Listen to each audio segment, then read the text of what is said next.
Hi hello ನಮಸ್ಕಾರ, welcome back to Pallu's kitchen world. ನಾನು ಇವತ್ತು ಮಾಡ್ತಾ ಇರೋ ರೆಸಿಪಿ ಬಂದ್ಬಿಟ್ಟು ಚಿಕನ್ ಗ್ರೇವಿ, ಡಿಫ್ರೆಂಟ್ ಥರದ್ದು. ಅದಕ್ಕೆ ಬೇಕಾಗಿರೋ ಪದಾರ್ಥಗಳು ಬನ್ನಿ ನೋಡೋಣ.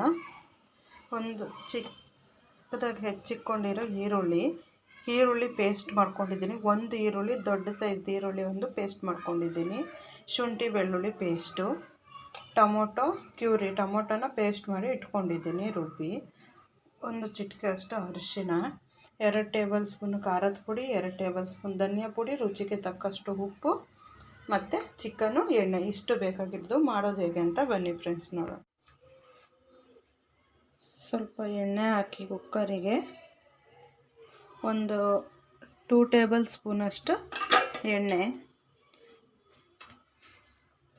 ನಂತರ ಈರುಳ್ಳಿ ಹಾಕ್ತಾಯಿದ್ದೀನಿ. ಈರುಳ್ಳಿ ಸ್ವಲ್ಪ ಫ್ರೈ ಆಗಬೇಕು. ಈರುಳ್ಳಿ ಸ್ವಲ್ಪ ಫ್ರೈ ಆದ ನಂತರ ನಾನು ಚಿಕನ್ ಹಾಕ್ಕೊತಾ ಇದ್ದೀನಿ ಸರ್.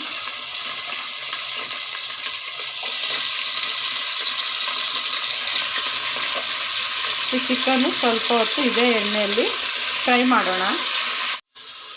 ನೋಡಿ ಫ್ರೆಂಡ್ಸ್, ಚಿಕನ್ ಈ ರೀತಿ ಸ್ವಲ್ಪ ಫ್ರೈ ಆದ ನಂತರ ಇದಕ್ಕೆ ನಾನು ಒಂದು ಚಿಟಿಕೆ ಅಷ್ಟು ಅರಿಶಿನ ಹಾಕ್ತಾಯಿದ್ದೀನಿ.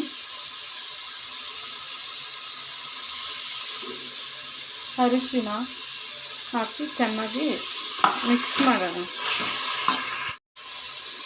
ಇದು ಸ್ವಲ್ಪ ಫ್ರೈ ಆದ ನಂತರ 2 ಟೇಬಲ್ ಸ್ಪೂನು ಖಾರದ ಪುಡಿ, 2 ಟೇಬಲ್ ಸ್ಪೂನ್ ಧನಿಯಾ ಪುಡಿ ತೆಗೆದುಕೊಂಡಿದ್ದೆ ಫ್ರೆಂಡ್ಸ್, ಅದನ್ನು ಹಾಕ್ತಾಯಿದ್ದೀನಿ ನಾನೀಗ.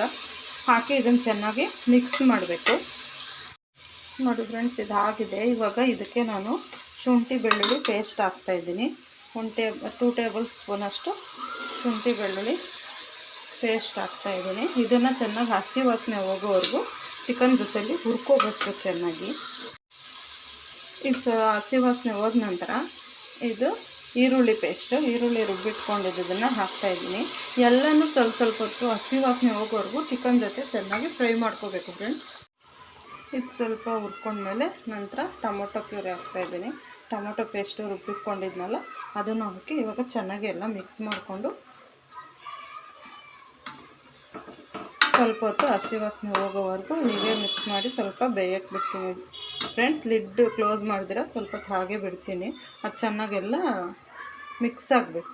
ನೋಡಿ ಫ್ರೆಂಡ್ಸ್, ನನಗೆ ಎಷ್ಟು ಬೇಕೋ ಅಷ್ಟು ನೀರು ಹಾಕಿದ್ದೀನಿ. ಈಗ ಸ್ವಲ್ಪ ನಿಮಗೆ ಗಟ್ಟಿ ಬೇಕು ಅಂದರೆ ಸ್ವಲ್ಪ ಕಮ್ಮಿ ನೀರು ಹಾಕ್ಕೊಳ್ಳಿ, ಸ್ವಲ್ಪ ತೆಳು ಬೇಕು ಅಂದರೆ ಸ್ವಲ್ಪ ಜಾಸ್ತಿ ನೀರು ಹಾಕ್ಕೊಳ್ಳಿ. ನಿಮ್ಮ ಅನುಗುಣಕ್ಕೆ ನೋಡಿ ನೀರು ಸ್ವಲ್ಪ ಆ್ಯಡ್ ಮಾಡ್ಕೊಳ್ಳಿ. ನೀರು ಹಾಕಿದ್ಮೇಲೆ ಇದನ್ನು ಇವಾಗ ಲಿಡ್ ಕ್ಲೋಸ್ ಮಾಡಿ ಒಂದು ವಿಸಿಲ್ ಬರೆಸ್ತೀನಿ ಫ್ರೆಂಡ್ಸ್. ನಾನು ನೋಡಿ ಫ್ರೆಂಡ್ಸ್, ಚಿಕನ್ ಗ್ರೇವಿ ರೆಡಿಯಾಗಿದೆ. ಈ ಥರ ಆಗಿದೆ. ನೀವು ಒಂದು ಸಾರಿ ಮಾಡ್ಕೊಂಡು ತಿನ್ನಿ, ತುಂಬ ಟೇಸ್ಟಿಯಾಗಿರುತ್ತೆ ಇದು ಚಿಕನ್ ಗ್ರೇವಿ. ಹಾಗೆ ಸುಲಭ ಕೂಡ ಮಾಡೋದು. ಒಂದು ಸಾರಿ ಟ್ರೈ ಮಾಡಿ ನೋಡಿ ಫ್ರೆಂಡ್ಸ್.